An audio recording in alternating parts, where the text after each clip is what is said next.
This is going to be crazy, Mitch. Callouts, iffy for us anyway. So we're going to be making some up on the fly. We'll go with what things look like. We'll try and use the left side of your screen there. You can see anyone who maybe doesn't know the callouts themselves above the map on the left side. But look at this, in towards middle. It seems to be where the initial fights are going to come in. Furlan finds the opening. Although moments before, Rubino had actually managed to come in with one of his own. But look at the trades back and forth right now, Mitch. It was a quick play towards B. The bomb for now, though, has been dropped in mid. And in a pretty difficult position for Furlan to try and retrieve. He's on that B bomb site currently. And as you can see, currently being held, the bomb is. There's one player sitting in the CT spawn. And oh, that's a big change, Mitch. That little bit of cover there for coming over the boost. That must have just been added in last night's update. Indeed, it was a very recent addition. Makes it much more difficult to spot towards the bomb site itself. Now as Furlan inches forward, got to try to wrap all the way back around and get that bomb. He's got plenty of time. That's the one thing going for him, right? And it's not like anybody's going to be comfortable in this situation holding down. The timing is definitely not going to be familiar to these players. So at this point, Furlan could pretty much be anywhere. Nordavind going to have to be on their toes to catch him off as he creeps up behind. Making his way right up behind Tensky here. Is he going to spot him? No, Tensky lets him walk straight past. And with that, the round comes to a swift conclusion. 1-0 to the Pistola team. Yeah, and a nice hold from Nordavind. Rubino, of course, as we said, did find that opening kill. And then it became very, very hectic from that point forward. But most importantly of all, that bomb being dropped in towards mid and, of course, not being really retrievable with just a single player left. Either he had to go through CT spawn, try and get in through the door and retrieve it quickly, or else, as we see, and take that long route around. But Nordavind, they were expecting it. They held for it. And coming into this round now, it is the full eco pretty much from AGO. They're grouped up over towards A, just at the bottom of the ramp currently. They do have a little bit of presence elsewhere, and as we can see, the bomb actually over towards B, sitting just down below the stairs. So I think they may be just trying to go for a little bit of a fake, maybe. See if they can pull the rotations away and just get that bomb planted for the bit of extra money.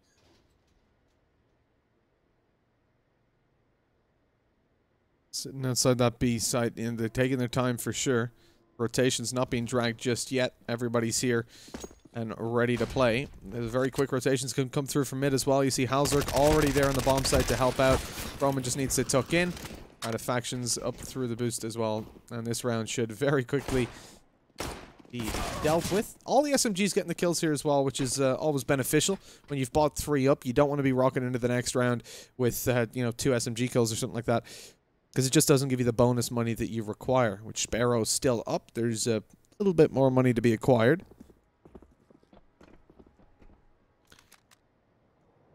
What I'm really interested to see, Mitch, is how teams are going to work the CT side. Is there going to be places that are maybe common for aggression? Is there going to be somewhere like maybe an A main from Cash or something?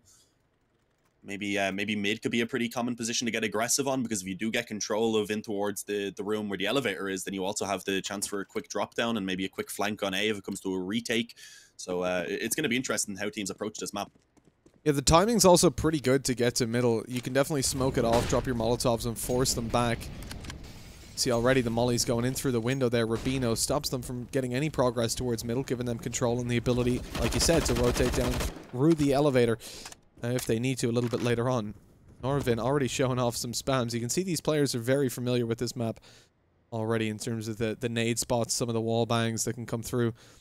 Even though the middle control is for Ratifaction here, he's pushing into team mid, which is going to be risky because PHR was sat there patiently holding it the whole time and getting a man advantage for his team. But elsewhere on the map, it's a 3-man hold for A with 1 already down. Grubby bringing it into a 2-man advantage for his team. Tensky very quickly goes up above the smoke and takes down 2 players. Caper sitting below is going to be eliminated on the ramp. Furlan as well. Tensky's found 4, and with Croman rotating through the elevator, he found the final of PHR, was still kind of lurking over towards that middle area. That's a very, very swift round for Nordavind, and I mean, one that was looking massively favored to AGO, but Tensky gets all the work done from that spot, and it just seemed like AGO weren't aware that he could be there.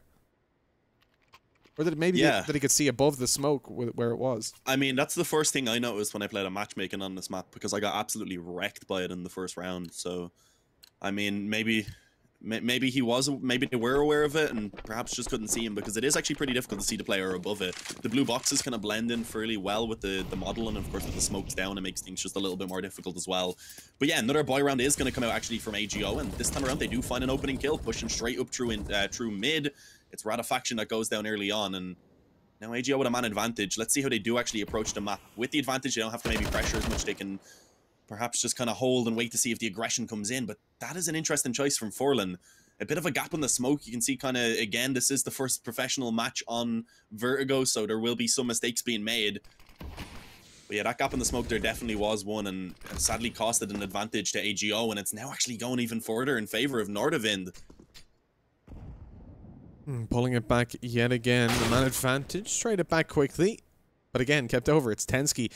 It takes Sparrow down and leaves two terrorist side members to try and get this bomb down. Luckily, if they do make their way towards this B bomb site, they will find a relatively easy path ahead of them. But with no smokes in play, it becomes a little bit difficult to cross in. The AUG's holding a couple of the angles. You can see Halzerk there passively. I believe it's Tensky who was helping him out looking through the door, but starts a rotation to the A bomb site. Certainly won't help them. This should be a bomb plan for AGO at this point. There's no significant middle control. Like, it's not fast enough for Rubino to rotate in and stop the bomb plant if they attempt it.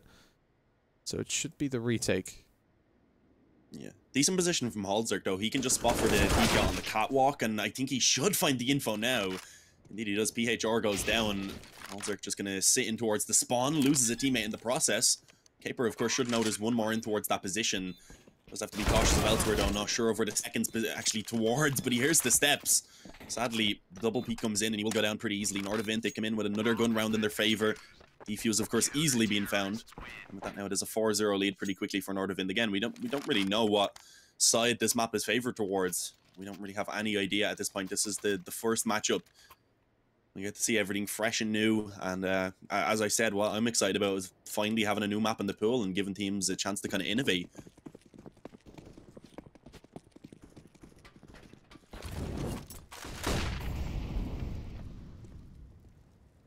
Well, AGO certainly the ones that need to innovate at this point. Down 4-0 at this moment in time. They're still able to get the AK-47s out alongside utility. And looking towards control and middle early on, they've already spotted out one player towards the sandbags, I think. Maybe didn't fully realize it. Certainly looking to gain middle control, split in towards the B bomb site, but it's not going to happen for them just yet as PHR gets taken down. Finally losing the mid control contention. Straight push towards B. Okay, they're just going to go in for it. They don't need their support from middle, or at least so they think. Molotoving the window to ensure nobody peeks over. Furlan claims one. Flashed in the air. Gets them flashbanged as well. Doesn't capitalize on it fast enough, though, so Croman's able to get behind cover and keep himself alive as he finds one more and another on the board for the CTs. A double kill for Croman. Pushes Sparrow all alone and straight out of the round. Nordavind doing so well here on the CT side with a 5-0 on the scoreboard. The thing is, though, we don't really know just yet how the scorelines are going to pan out. You know, some maps are T-sided, some are CT. I heard lots of arguments for both. You know, on the CT side, you get lots of fast rotations, but on the T side, you get very nice timings to get towards the bomb sites in middle. So it's sort of an unknown at the moment as to how many rounds you expect the T side to come away with. Yeah, and I guess that's kind of a positive as well for AGO. They can go onto that CT side and be like, okay, guys, we don't really know how the map works yet. Maybe we can have a great CT side. Oh my god, the wall bang from Rubino down towards scaffolding, I believe that was, and of course Groovy being the victim, not going to be feeling great after that one. A 4-on-5 now, and AGO, as you can see, are just going to try and commit straight to this A bomb site again. Playing around the smoke, Rubino takes a quick headshot. Has a nice little boosted position as well and play just above him. So that's actually a great double setup. They have no idea that Tensky's still there. And he peeks out and easily takes the remaining 2 kills. That's going to be 6-0 now. Nordavind looking pretty dominant to start things off. And yeah, that position from Tensky is pretty brilliant. The wall bang from Rubino. Wall bang. Not any less brilliant. What can you do? That's going to happen, I suppose, as time goes on. We're gonna... It's only 6 rounds in. We're seeing our first wallbang kill. I'm excited to see a couple more. See what else they can show us. We can hop on matchmaking later and exploit it. seen one on Reddit of I think it was Alex or a German player getting three wall bangs with an auto sniper, Yeah. just like kind of spamming through from I think it was from CT spawn to T spawn. Yeah. There's definitely a couple interesting ones. But yeah, right now it's another gun round again from AGO. Of course, they keep at least getting a bomb plant, or at least having, of course, at this point, the full loss bonus well built up. And there's a decent start actually coming in. Caper able to find one. Groupie, sadly, the timing not going to go in his favor. He goes down, and that gives Ratifaction the chance for the quick flank. And actually, the bomb's right behind him. But he's just going to go ahead and take the fights. He gets one before eventually falling. And of course, we do see a kill coming in from Furlan elsewhere also, meaning suddenly AGO, they do have a man advantage working in their favor. Oh, okay. Nordavind, pull it back. Take down Furlan. Bomb is retrieved though, and with the B bomb site under their control, if he can make his way, or Sparrow can make his way over to B, this round should flip on its head in favor of the T's. PHR keeps aggressing though, finds the kill onto Croman. Dropping him, swinging out even further, and down goes Halzerk. It's a round of the board finally for the T side. As they come on top in a buy round eventually. The frag leader right now, 10 kills on the board. Or Tensky, and indeed a fitting name. He's had a lot of innovation, a lot of nice positions that we've seen him utilize perfectly, and he's constantly catching AGO off guard. And this comes back to what we said, right? You're expecting that the underdogs in a series will like Vertigo because it gives them a really nice chance to over-prepare for it and catch their opponents off guard. But at the same time, if AGO get a foothold here, if they can build up a decent amount of rounds, at this point, I mean, with how favorable the buy runs have been towards Nordavind, and assuming AGO are comfortable on the CT side, I guess you're kind of aiming for 5 or 6. The baseline usually for the T side, because losing the pistol, obviously, it wouldn't be ideal then on the CT side to allow it when AGO swap over. You want to give yourself some kind of buffer of rounds to allow for recovery if you lose the pistol. Yeah, looking like Nordavind are going to be able to pretty quickly return around for themselves, though. Not the greatest of starts with PHR and Sparrow both already fallen, and as we can see, AGO at this point pretty much fully committed towards this A bomb site. 1 kill coming in, but of course, it is still a pretty heavy disadvantage for them to try and recover from. A 4-on-2.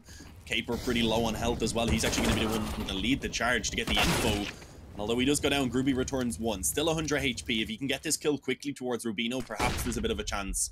But the problem is, he is actually being flanked out. Rubino right now, his goal is to just run this time down, allow for his teammate to come in from behind, or else hold and take the frag like that once it comes to him. 7-1. Nordavind right now, showing why they chose this map for sure.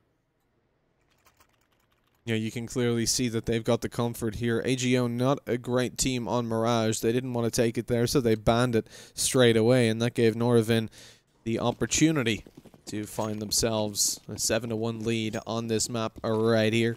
AGO in with a full buy. They're going to get naded up as they push on through middle. Radifaction's happy to find a kill on the back of it. Even swings out with Rubino for a second, but Caper very quickly makes sure that it's traded back. Doesn't last all too long, though. Man advantage again, swinging over in favor of the CT side. And the position here from Croman on the bomb site might catch... Never mind. Won't catch them off guard. Furlan goes out, checks it, and drops him straight away. Now knowing the B bomb site to be majority clear, the only problem for them is they haven't got the bomb. It's dropped towards middle, and plenty of control for Nordavind. Tensky shoots off a bit early, but he's taken down... He manages to take down Furlan either way. Yeah, now the question is, do they know where PHR is currently positioned? He's creeping up and around in through the CT spawn. He may be able to catch one player off guard and give himself a real nice opportunity in this clutch to make it happen. Tensky, I believe, is spotting for a dose, so he should be able to see if PHR attempts to try and cross over. And of course, his teammate then in towards mid is ready if needed, although they're not really in the greatest positions. The trades would definitely be difficult, and yeah, Tensky actually doesn't find that kill. He gets the dink, but that's going to be it. PHR holding for the peak. He will go down, but that was a lot closer than it needed to be, Mitch. Very risky indeed, but it is going to be an 8 for Nordavind. 8-1. AGO now, their economy not looking great. They can, I guess, buy onto 2 players if they wanted, but they decide against it. Pistols and Kevlar are going to come out. The excess cash being spent on everyone except for PHR, who actually does fully invest.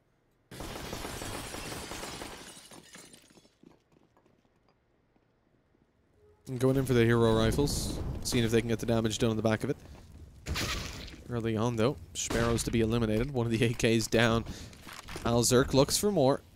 He's coming around the smoke, trying to catch an angle. This is a very nice spot. The spray down on the stairs only grants him 1 kill.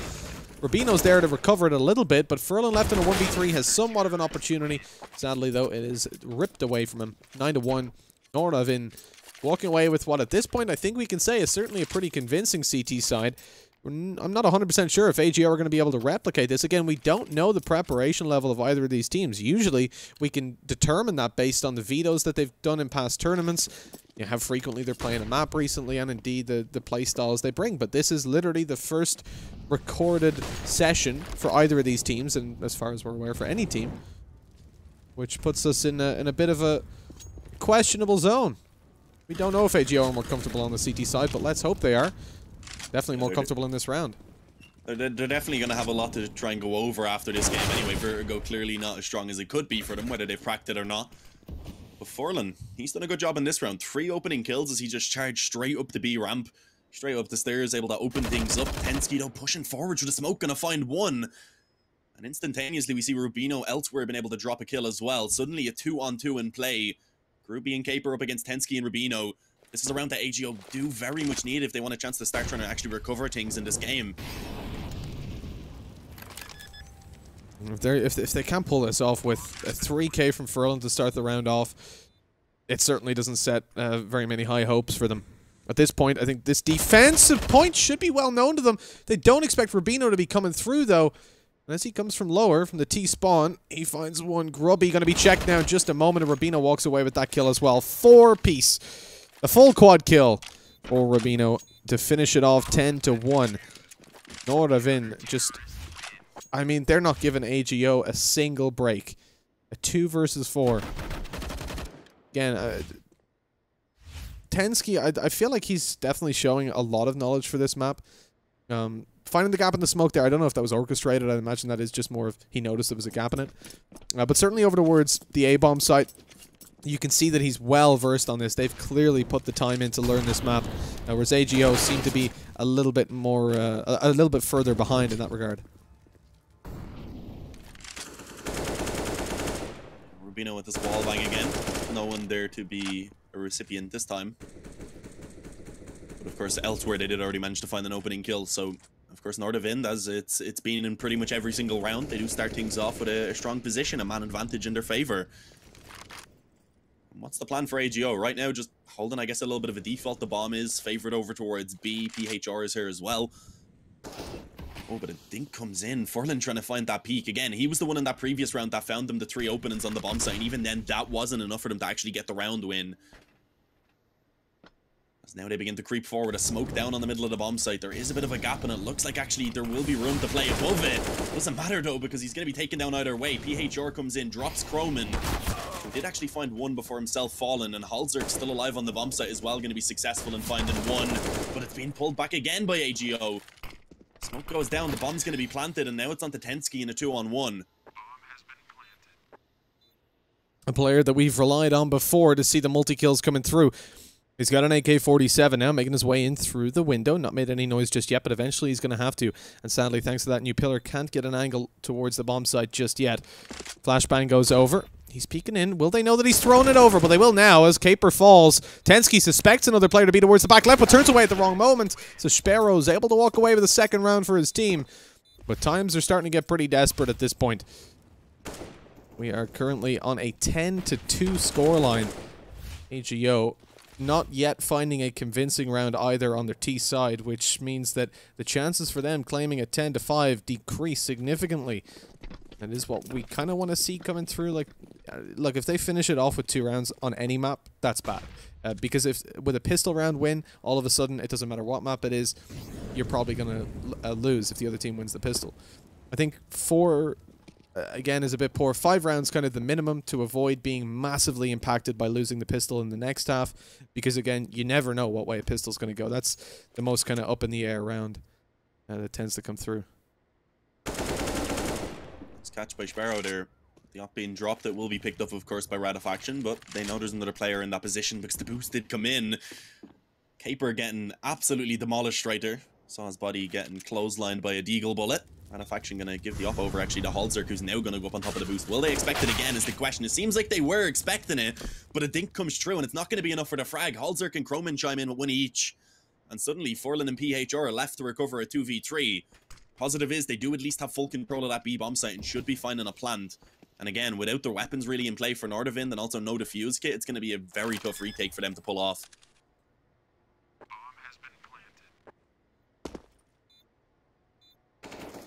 Oh, with Hauser going down as well, I mean, that makes it a lot less likely that they find this. The one thing going for them was that maybe they'd catch them by surprise coming up through the T-spawn or something, but it looks like Nordavind.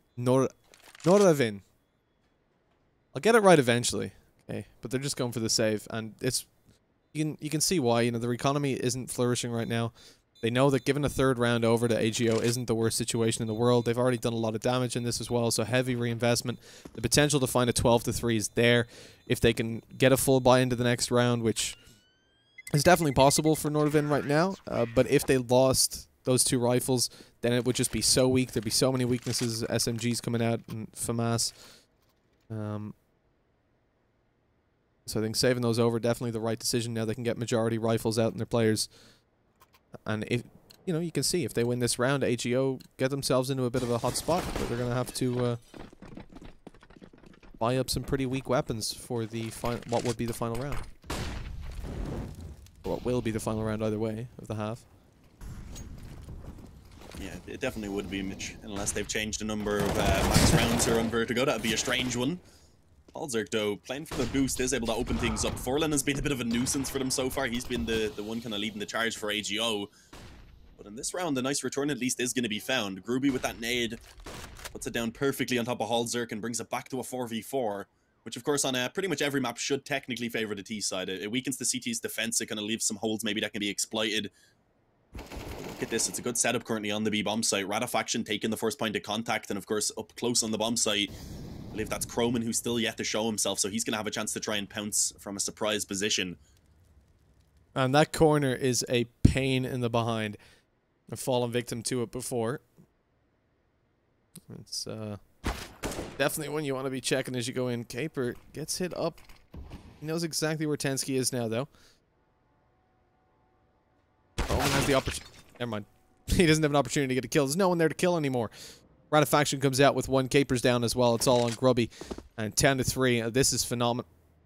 Okay. RIP. That's a weird one. We gotta see if we can get production to head on over to the accident sign. I think it's on 0 though. Yeah, I don't know.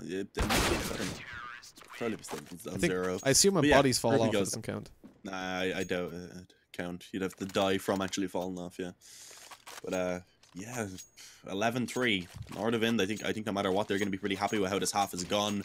Getting 11 rounds on your first official game on your first half, I think that's something that they can be pretty happy with. But they're looking to try and bring it up to the 12th. It is going to be, again, a full buy from AGO, of course. And I would say that they do desperately need this 4th round just because they don't know what they're going to be going up against if they swap to that CT side. And PHR, he finds the opening this time, taking over that role from Forlan, being the entry fragger quickly up through B. Will he be able to find any more of those? The question does get shut down by Rubino, and his teammates are a little too far behind to find the instant trades. They line up, and Rubino mows them down on the catwalk. Bomb being dropped, of course, in the process. Now it's a 2-on-2, though, and Groovy, he's able to find a quick headshot. Sparrow joins him now as they go onto the bomb site, and it's only Halzerk, the AUG in hand, the wild spray. He can explode! Oh! What is that? What a crazy round, Mitch. It's 12-3 at half-time.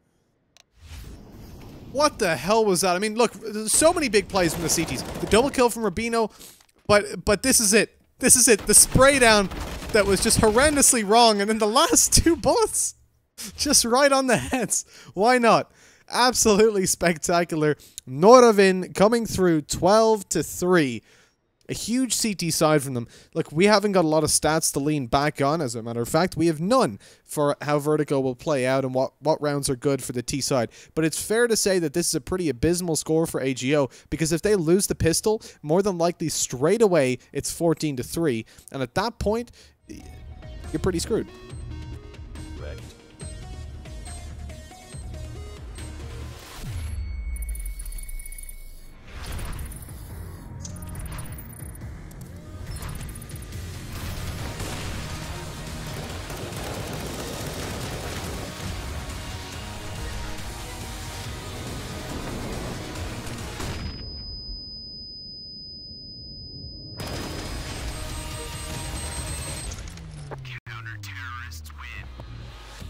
Bet. Made for live betting. Oh, are we back? Are we good? Are there no more ads? Anything else anyone wants to play? No, we're good? Okay. All right. Well, swinging into things, 12-3, Nordavind. No, hold on. Nordavind. Yes or no? Nordavind, bitch. I'm just sticking with Nordavind. I don't want to hurt their feelings. I hate when people misspell my name. Nordavind. Say Nordavind, you have to like change up your accent mid-sentence. That's too difficult for me, man. But I don't have the skill for that. But yeah, it goes without saying how crucial this pistol round is. You talked about it quite a lot in that previous half. It's 12-3. If Nordavind do manage to find this, they're just ever so close to that finish line, and it doesn't really give AGO much of a chance to get rolling.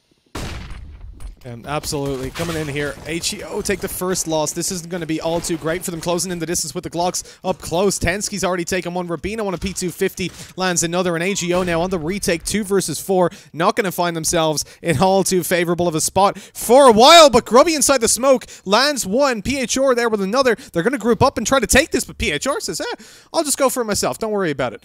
They haven't got a kit picked up just yet. What is Tensky with a P250 peeks out? They might not need one, because PHR is all over them. A 4-piece. The quad kill comes through. And the bomb to be defused. Plenty of time left on the clock. That is going to be a round connected for AGO, and definitely a very, very important one for them. Yeah, that's the start of a potential comeback now. There's no way of knowing if AGO maybe could pull off a very similar half. It's definitely possible. Maybe they could get 12 as well. Maybe they could get 13 and take the win outright. But yeah, that play out there from Groovy, just being so patient, able to pull off one kill alongside PHR and just really set themselves up for that 2v2 retake was perfect. You got to remember as well, look, Nordavind are the massive underdogs coming into this series overall. They're the ones that picked this map, and they're the ones that have clearly far more preparation than AGO. AGO, though, on the CT side now, I feel like they're going to have a little bit of an easier time because it'll be harder for Nordavind to find those pesky angles. I mean, how many rounds do we see Tensky just catching them off guard with angles towards A, and players just massively outperforming them in the positioning, let alone the gunfights?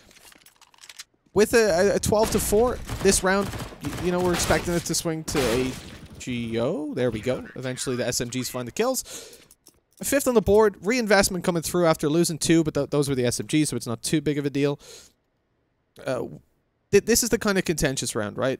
Nordavind coming in with AKs, they've got utility, they've got everything they want. AGO are going to be forced down to some weaker weapons. They're still carrying over an SMG. Actually looking a lot better than what we see from a lot of teams. I think that's just down to allowing the SMGs to find so many kills. Yeah. Mitch, I actually want to comment on something Stunner just said in the chat. He said the A bomb site feels so small, and the first thing I said when I played this on a matchmaking with my friends was, I feel like A should be B and B should be A. Yeah, that's a very good point. It's strange. The A site, I guess the approach to it is more open, but the actual bomb site itself is a lot more claustrophobic. This map in general, despite being so large in a way, it is very claustrophobic across the board, though. The only place you really get open space is ramp, and you don't really want to be there because you'll get wall banged from Rubino. Yeah, going to see a lot more of that in the future. Oh, and there's a lot of boosts as well on this map, as you can see. Sparrow able to find the opening kill already. It is Nordavind fully focused on this A bomb site, of course, and Sparrow pretty much hugging his opponent who's getting that bomb planted. Goes through the smoke and takes one in the process, but trades are being returned. Nordavind are finding some success right now. Let's see though, because PHR given a bit of a chance, but no, it's snatched away. Tensky with a quick headshot. He does eventually fall, but it's down to the 2-on-2. And it looks like Nordavind do at least have decent after plans to try and play the time on this bomb. And that time is running down very quickly. The boost to come through, but this is something Nordavind were doing so frequently on the CT side themselves. So I imagined AGO would have known that that's something that's going to be watched. But no, and now as it's going to be the T side claiming another round, things get a little bit scary because AGO, they're not on a great scoreline. They're behind by quite a bit, and Rubino is a large factor of why that's happening. Tensky, I think, for me, was definitely the MVP so far. The player getting the most done on the CT side, and single-handedly holding bomb sites at times. He pulled back one of the rounds that was looking good for AGO with the 4K that we saw. But Rubino has certainly shown a lot of innovation on the map so far, and leading up with 19 kills. Can't contest with the stats all too much. There he is, putting himself over to double digits. It's good to see Rubino back playing on a solid lineup again. It's been a little while. But yeah, I'm looking forward to seeing what this Nordavind lineup in general can do. They do have a good mixture, I'd say, of kind of experienced players and also kind of up-and-coming players also. And even then, their up-and-coming players do have a decent amount of experience. I'd say Chroman and Radifaction combined, they do have quite a lot of experience over the last few years. So it's not like a completely new lineup. But yeah, completely new map here, of course, Vertigo. It has been an interesting one so far. It's looking like it should be 14-5 in just a couple of moments for Nordavind. Going on towards B. That does look to be where they aim towards, but for now the bomb is actually kind of just chilling back. I believe it's actually up the steps and towards mid. Dean, you just love the D, don't you, in the Nordavind? I do. I love the D. It's your favorite. The Densky there finishing the round. 14. There's actually 2 Ds in Nordavind. I love both of them. Equally. It's the only letter in there that you love, isn't it? Nothing else stands out. Kappa Pride's in chat. I don't know That's why it, you went image to that. The way ahead of I went on with your joke for a while, but yeah. you got to a point where there was just nothing I could say back. I know. That's what I wanted. I didn't even... You know that window we just saw Molotov going through? I didn't even see that before this match. I played Vertigo quite a bit. Didn't even spot that. I think I blinked. I missed it. I was listening to you talk, Mitch. Well, we saw the... It makes it hard to focus on the game. You're just so beautiful. Oh, we get more Kappa Prides in the chat. But yeah, Groovy with an opening kill, or at least a return on the opening kill. There it is above the one. Look at the window there. Oh yeah, up there. Get Molly in there. Stop them from I pushing. did not notice that at all. I don't think that's a new addition actually, because I've been playing matchmaking with my friend James, and I think he's been trying to flash through that every time. I just never looked where he was trying to flash. Yeah, we saw Nordavind on the CT side. We're actually throwing Molotovs in there to stop AGO from being able to push any faster. So they were completely cut off there for the first couple seconds of the round, which was nice. I hadn't seen that before. The level of innovation already is actually staggering to me, because again, I've been looking at this map quite a bit, and the amount of things I just haven't seen. Oh. This is a bit of a problem though, Mitch. The bomb did get dropped. Will be luckily enough retrieved and planted. Sparrow with an auto shot. You're actually not in a great position to get a lot done, and especially with Caper now going down, Sparrow now being actually the last man standing. I think he's decided to run away and try and save that shotgun into the following round. It's I guess it's okay. It gives them at least something to work with, because they are going to have pretty much nothing in this upcoming round at all. And of course, they will have to fully invest, as Nordavind will be sitting on map point. Reminder for those who didn't catch the first map, because I know a lot of people joined just to watch Vertigo. It was train that went in favor of AGO, meaning that if this win does go to Nordavind, we will have Inferno coming up as the decider, rather. Which is always a good map to finish off a best of 3. It really disappoints. Indeed, and it looks like we're going to be floating on over there, because 15-5, AGO just couldn't get the foothold here. Again, they banned Mirage because, in general, it's not a map we see them do too well on. Their stats aren't great, their win percentage isn't great either. And I suppose they wanted to avoid giving Nordavind a map where they'd feel, you know, comfortable like just playing the individual game. But I think probably would have been a better scenario than what we've seen unfold here. Perhaps if AGO started on the CT side, things could have been different. But I think at the moment, this is it's a done and dusted map. Oh, Zerk can't quite catch the angle there. Kind of fades into darkness as the surface goes along. The holes get smaller, so it's harder to see through.